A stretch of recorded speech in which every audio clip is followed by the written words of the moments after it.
TV news और मैं हूं आपके साथ उजैरा फरहीन। आइए नजर डालते हैं आज की खास खबर पर। देखिए, जैसा कि आप सभी को विदित है कि जनपद जौनपुर थाना नेवड़िया अंतर्गत शाम के 7 बजे आज से 3 दिन पहले एक ग्राहक सेवा केंद्र से जब 2 व्यक्ति अपने ग्राहक सेवा केंद्र का पैसा लेके अपने घर के लिए जब जा रहे थे, तब इनके बैग में लगभग 9,27,000 रुपए, एक मोबाइल फोन, एक POS मशीन इत्यादि थी। इनकी बाइक को 3 लोगों द्वारा एक बाइक से इंटरसेप्ट किया गया था। वहां पे फायरिंग की सूचना आई थी। उनके पास अवैध असले के दम पे उन्होंने इनके साथ लूट करी थी। इस सूचना पर तत्काल पुलिस की सभी टीमों को एक्टिव कराया गया था। पुलिस अधीक्षक ग्रामीण के नेतृत्व में तथा CO मड़ियाओं और CO सदर के नेतृत्व में 6 टीमों को लगाया गया था, जिसमें हमारी SOG की 3 टीमें, सर्विलांस की टीम थाने स्तर से और सर्कल स्तर से कुल 6 टीमें लगी थी। इन 6 टीमों द्वारा अथक परिश्रम करते हुए एक पूरी तरह से ब्लाइंड जो हमारी घटना थी, उसमें लगभग 550 से अधिक CCTV कैमरों का अवलोकन करते हुए अभियुक्तों को इसमें घेरा गया, आइडेंटिफाई किया गया और आज उनकी गिरफ्तारी हुई है। गिरफ्तारी के क्रम में पुलिस के द्वारा जब इसमें गिरफ्तारी किया जा रहा तो उन्होंने मुठभेड़ का प्रयास किया और गिरफ्तारी के दौरान इनको गिरकर चोट लगी है, जिसमें इनको फ्रैक्चर आया है, जिसका प्राथमिक इलाज कराते हुए अब इनको न्यायिक अभिरक्षा में भेजा जा रहा है। इनके पास से जो चीज़ें रिकवर हुई हैं उसमें 2 अवैध असला, एक मोटरसाइकिल नीली अपाचे RTR और अभी तक की प्रारंभिक पूछताछ में ये मोटरसाइकिल गोरखपुर से चोरी हुई बताई गई है इनके द्वारा। इसमें भी गहनता से जांच की जा रही है और चोरी के मुकदमे में भी इनको बुक किया जाएगा। इनके ये जो हमारे अभियुक्त इसमें गिरफ्तार हुए हैं उसमें मुख्य अभियुक्त हमारे अरविंद राजभर उर्फ मगनू, जो मूल रूप से मड़ियाओं थाना क्षेत्र का रहने वाला है। इसके ऊपर पूर्व के 4 मुकदमे हैं, जिसमें डकैती और गैंगस्टर संबंधी मुकदमे भी पंजीकृत हुए हैं। राजन राजभर ये जनपद वाराणसी के थाना जनसा का HSB है। इसके ऊपर भी डकैती, आर्म्स एक्ट, गैंगस्टर इत्यादि के मुकदमे पूर्व के पंजीकृत हैं। और साथ में तीसरा अभियुक्त विकास राजभर, ये हमारे थाना जलालपुर जनपद जौनपुर का रहने वाला है। इसके आपराधिक इतिहास के बारे में अभी जानकारी की जा रही है और इसमें टीम के अथक परिश्रम के कारण हमारे 9,27,000 रुपए में से और इसके पूर्व की लूट में से कुल मिलाकर इसमें लगभग 8.5 लाख से ऊपर की रिकवरी की गई है।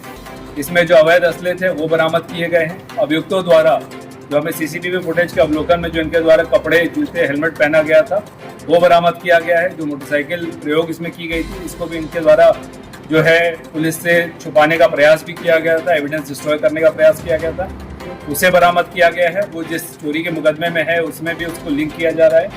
और इसमें एक बड़ी रिकवरी SOG की टीम और सर्कल और थाने की टीम द्वारा की गई है। इस संबंध में इन सभी अभियुक्तों के विरुद्ध गैंगस्टर और HS की कार्रवाई की जाएगी आने वाले समय में। और साथ ही इसमें अनावरण करने वाली और गिरफ्तारी करने वाली टीम को जनपद स्तर से और रेंज स्तर से 25,000 का इनाम भी दिया। 2 सवाल है। पहला सवाल ये कि क्या मास्टरमाइंड इसमें है कि नहीं, और दूसरा कितने दिन लोगों ने कोशिश की शिकार को करने की? देखिए, अभी तक की प्रारंभिक पूछताछ में और CCTV फुटेज के अवलोकन से ये स्पष्ट हुआ है, ये पिछले 10 दिनों से इसके द्वारा इनमें रेकी की जा रही थी और ये चौथा प्रयास था, जिसमें इन्होंने पहले 1-2 प्रयास में इनके पास ये सूचना आ गई थी कि इनके पास ज़्यादा पैसा नहीं है, तो इन्होंने बड़ी माइन्यूटली इसको प्लान किया था और हर दिन के एविडेंस हमारे पास कलेक्टेड है। और साथ ही इस प्रकार से इसको प्लान करने में इसके पीछे जो लोग रहे हैं उसके ऊपर भी इनसे कायदे से पूछताछ करते हुए, बैकवर्ड लिंकिंग करते हुए, ये विवेचना यहाँ समाप्त नहीं हो रही है।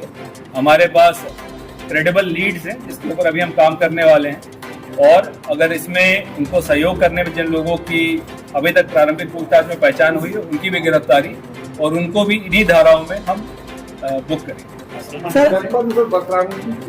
तमाम लूट हो रही है, उसके लिए क्या पुलिस का प्लान है, क्योंकि उनके लिए कोई सुरक्षा नहीं होती? देखिए, ये ग्राहक सेवा केंद्र से लूट का ये पहला घटना आया है और क्योंकि कई ग्राहक सेवा केंद्र हर थाना क्षेत्र में है और जैसा कि अभी तक की इस जांच में पता चला कि 25,000 तक के इनसे निकाला जाता है।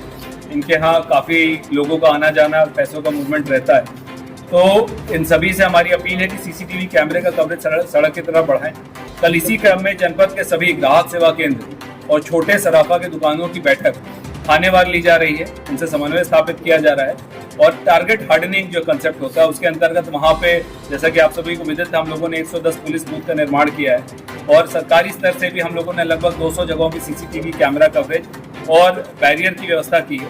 आने वाले समय में माननीय जनप्रतिनिधियों के माध्यम से और हमारे व्यवसायी उनके माध्यम से भी कैमरा कवरेज को बढ़ाते हुए, समन्वय बढ़ाते हुए, पुलिस की गश्त बढ़ाते हुए इस पे नियंत्रण लाए। सर, जो कैश का मूवमेंट होता है उसमें पुलिस का सहयोग लेकर के अगर वाकरंगी केंद्रों को लेकर के बात करी जाए तो पिछले जो भी घटनाएं हुई वाकरंगी केंद्र को लेकर के हुई, तो उसको कैश मूवमेंट पे भी कुछ जो है अगर उनको सुरक्षा मुहैया करा जाए। देखिए, जहाँ कहीं भी कल इसीलिए बैठक ली जा रही है, जहाँ कहीं भी अगर ज्यादा कैश मूवमेंट या कैश मूवमेंट किस समय करें, इस संबंध में हम उनको अवगत भी कराएंगे कि जिस समय भीड़ भाड़ है, रात के समय में कैश लेके मूव ना करें और जहाँ पे भी आप उस धन को रख रहे हैं, संचित कर रहे हैं, वो वैसी जगह हो जहाँ पे आपका कोई वॉलंटियर या आप स्वयं हो। इन चीज़ों को देख के भी किया जाएगा और जहाँ कहीं भी इनके द्वारा इस प्रकार की मांग रखी जाएगी वहाँ पे 112 की गाड़ियों के माध्यम से और हमारे थाना की कोबरा के माध्यम से इनको स्कॉट करने की व्यवस्था, इनको सहयोग करने की व्यवस्था और जहाँ कहीं यथासंभव हो तो व्हाट्सएप के माध्यम से या लोकेशन शेयरिंग के माध्यम से भी एक समन्वय बनाया जाएगा। आप सभी को मैं अवगत भी कराना चाहूँगा, हमारे जनपद में 901 बीटों का निर्माण किया गया। हमारे 3700 राजस्व ग्राम, इनको 900 बीट में बांटते हुए हर 4 गाँव पे एक आरक्षी को उसका प्रभारी बनाया गया है और कहीं कहीं पे 2 आरक्षी भी लगे। उनके माध्यम से इन सभी का समन्वय स्थापित करते हुए एक समन्वय के साथ और सुरक्षा की बढ़ोतरी की जा सके, इसके लिए भी हम सब प्रयास करें। 4 जुलाई को पूरा भाषण को दिल्ली में भी ये असलहे कहाँ से इनके पास आई? ये अभी तक जो असले आए हैं इसकी बैकवर्ड लिंकेजिंग में इनके द्वारा बताया गया है कि इनके किस साथी द्वारा इनको ये असला प्रोवाइड कराया गया, उसमें भी बैकवर्ड लिंकेजिंग चल रही है और अवैध असलों के विरुद्ध हमारी कार्रवाई लगातार जारी है।